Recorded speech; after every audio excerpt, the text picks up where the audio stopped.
اعوذ باللہ من الشیطان الرجیم بسم اللہ الرحمن الرحیم رب اشرح لی صدری ویسر لی امری واحلل عقدۃ من لسانی یفقہوا قولی۔ میرے تمام ویورز، سبسکرائبرز، جہاں جہاں بھی مجھے سنتے ہیں اور دیکھتے ہیں، ان سب کو دل کی اتھا گہرائیوں کے ساتھ میری جانب سے السلام علیکم ورحمۃ اللہ وبرکاتہ۔ امید ہے آپ لوگ سب خیریت سے ہوں گے اور دعا گو ہوں کہ اللہ ہم سب کی زندگیوں میں آسانیاں فرمائے، آمین۔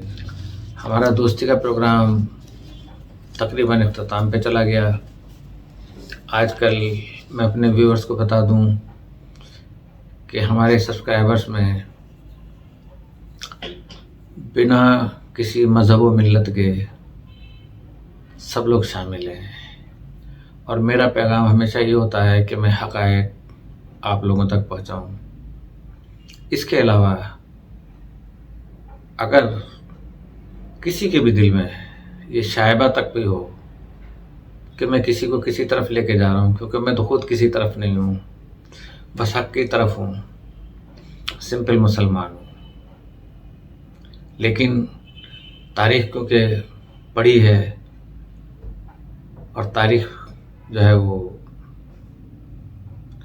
اپنا جو ہے رخ دکھاتی ہے ہر دور میں، تو کافی تحقیقات کی، کافی جستجو کی،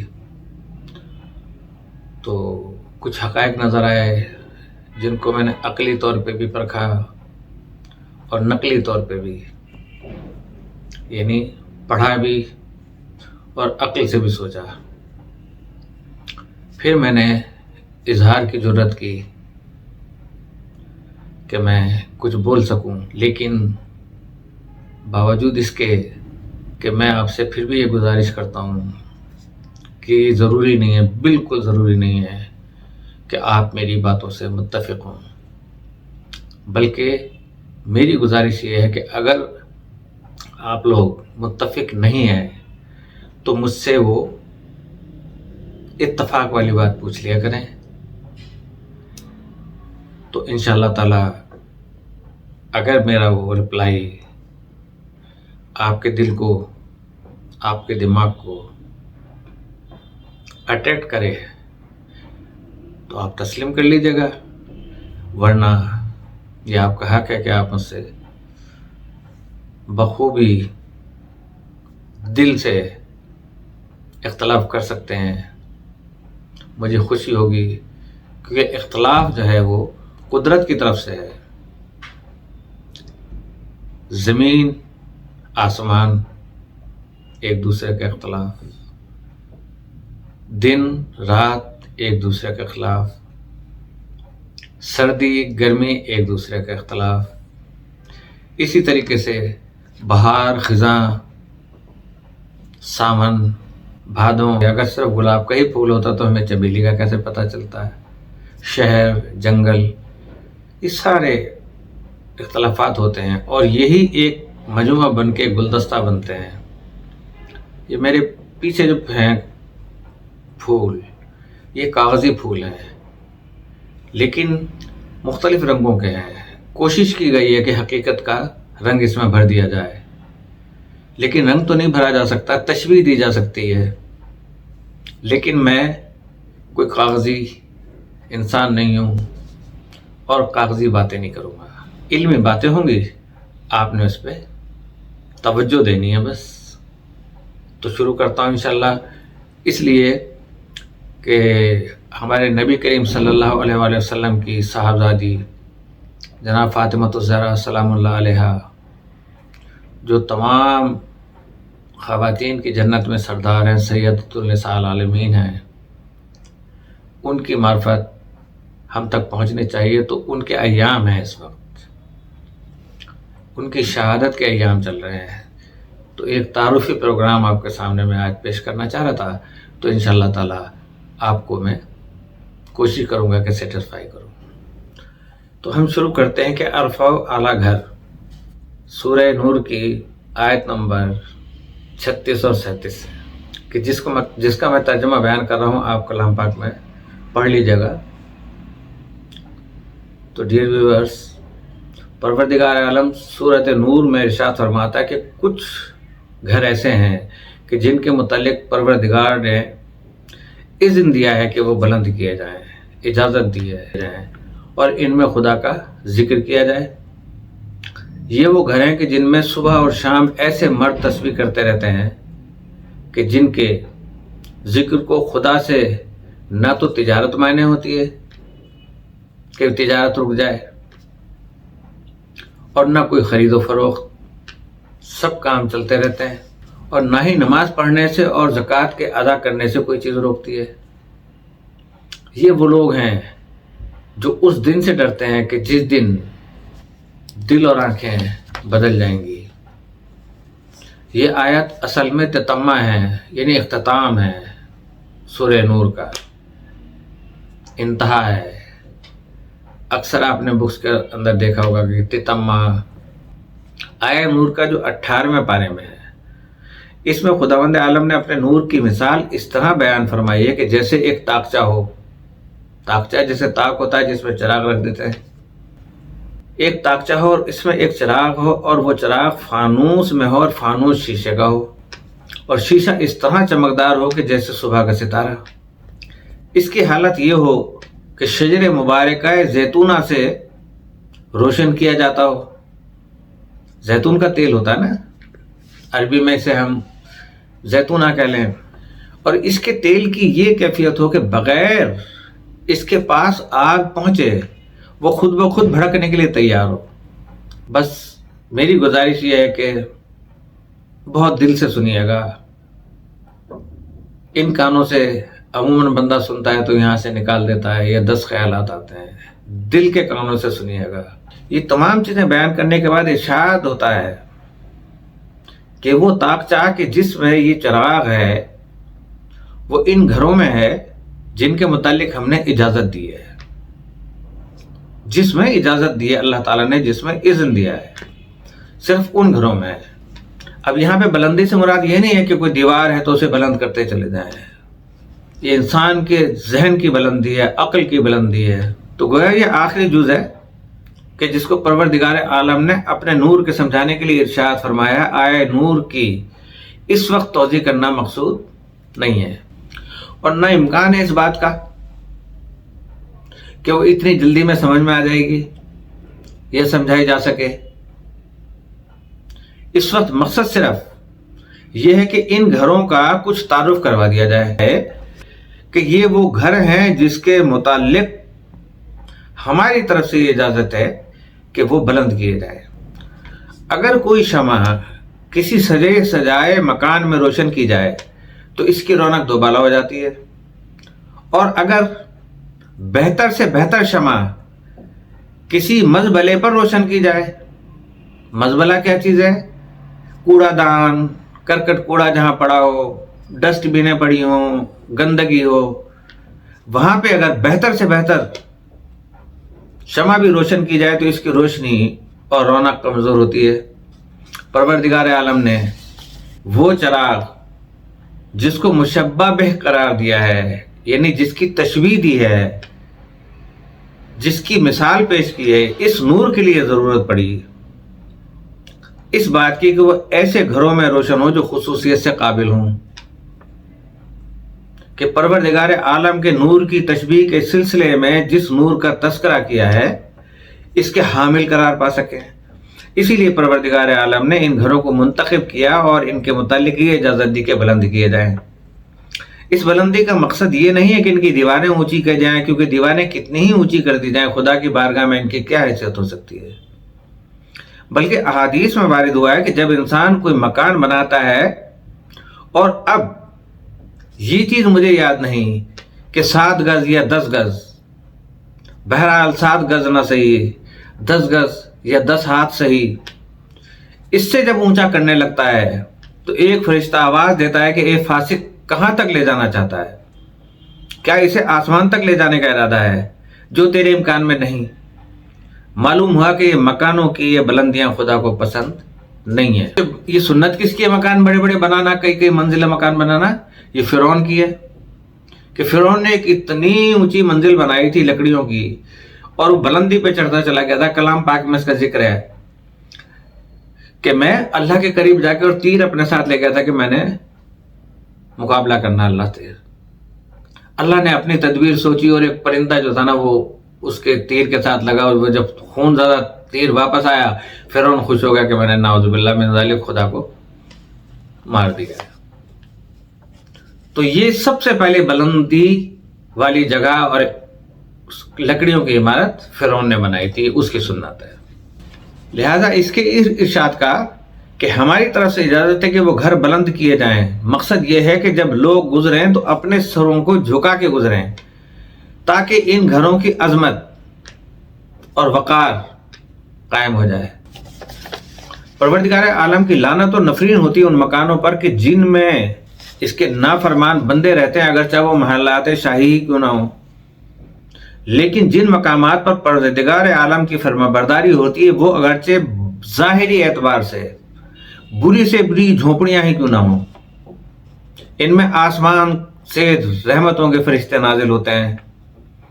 جناب یوسف جب قید خانہ مصر میں داخل کیے گئے تو اس قید خانے میں جو کوٹھڑی ان کے لیے مقرر کی گئی تھی, جب اس میں جبرائیل امین نازل ہوئے اور عرض کیا کہ یوسف گھبرانا نہیں, تیرے آنے سے اس قید خانے کی زمین طاہر و مطہر ہو گئی ہے, زمین پاک ہو گئی ہے, اسی طرح ان جھوپڑیوں کو جھوپڑی نہ سمجھیں.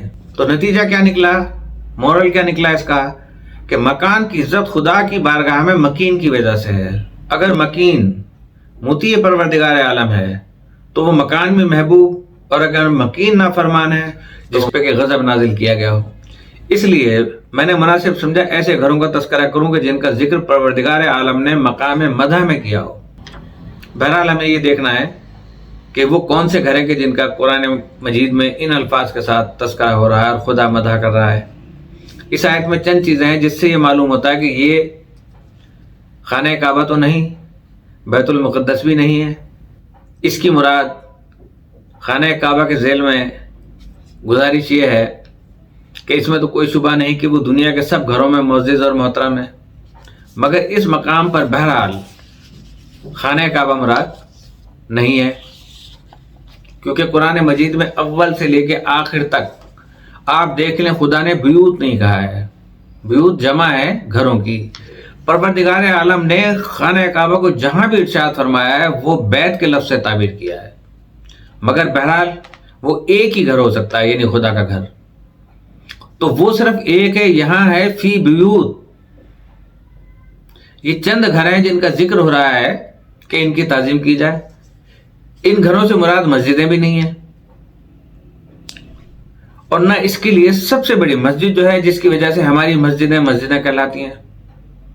ان دونوں مسجدوں میں مسجد الحرام کے لیے کچھ احکامات بھی ہیں خصوصیت کے ساتھ, اور بہرحال وہ ایک بلند چیز ہے. بعض حضرات واقف نہ ہوں, اس لیے میں عرض کرتا چلا جاؤں کہ بیچ میں ہے خانہ کعبہ جس کو ہم اپنا قبلہ سمجھتے ہیں, اور اس کی طرف متوجہ ہو کر یعنی اس کی طرف منہ کر کر خدا کی عبادت کرتے ہیں. اس کو ہم قبلہ اس لیے کہتے ہیں کہ قبلے کے معنی ہیں وہ چیز کہ جس کی طرف توجہ کی جائے. چونکہ عبادت میں کعبے کی طرف توجہ کی جاتی ہے, اس لیے وہ ہمارا قبلہ عبادت ہے. ہم مجتہدین, علماء, مشائخ ان کو بھی قبلہ کہتے ہیں, اس لیے کہ مسائل فروعیہ میں جو فروع دین ہے ان کی طرف توجہ کرتے ہیں. باپ یا دادا کو قبلہ کہا جاتا ہے اس لیے کہ اولاد اپنی ضروریات کے لیے ان کی طرف متوجہ ہوتی ہے اور ان کی طرف توجہ کرتی ہے. یہ تو ایک لغوی معنی کے اعتبار سے قبلہ ہے, نام اس کا اصل میں کعبہ ہے. کعبے کے چاروں طرف ایک حد معین کے ساتھ ایک مخصوص جگہ ہے جس کو کہتے ہیں مسجد الحرام, اور اس مسجد کے چاروں طرف کچھ حدود معینہ ہیں. جہاں تک اس کو حرم کہا جاتا ہے تو یہ تین چیزیں ہیں جن کا تعلق ہے کعبے سے, ایک خود کعبہ, ایک مسجد الحرام اور ایک حرم. اور حرم کو حرم اس لیے کہا جاتا ہے کہ وہ مقام محترم ہے. حج کرنے والے اس زمانے میں اگر جوں کو بھی مار دیں